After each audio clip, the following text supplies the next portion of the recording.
Əziz dostlar, Respublikamızın dəyərli sənətkarı, əməkdar artistimiz Bəstə Sevdiyevanın evinə qonaq gəlmişik. Bir gün layihəsi çəkilir.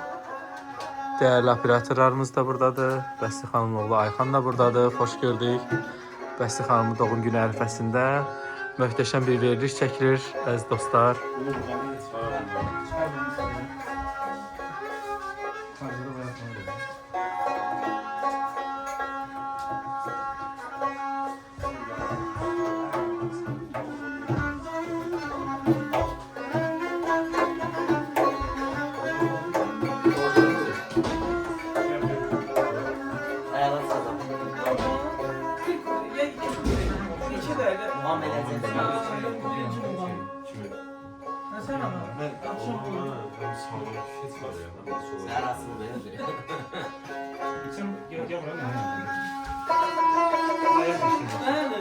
Qardaş, sən biraz arxaya otura bilərsən, arxaya.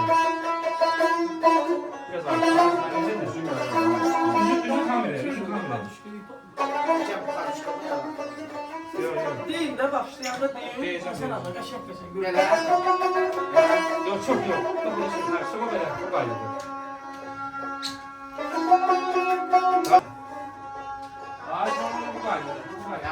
Bəstə xanımın evində gözəl güllə çəkərdi gəlib Bəstə xanım üçün. Özəl günüdür. Ad günün qeyd edirik bugün, əziz tamaşaçılar. Şənbə günləri 18:00-da 18:00-da ARB televiziyasında bir gün verişi yayımlanır. Həftə içi 5 gün 10:00-dan 13:00-a qədər isə ARB TV-də Gün Uğurla verişi yayımda olur.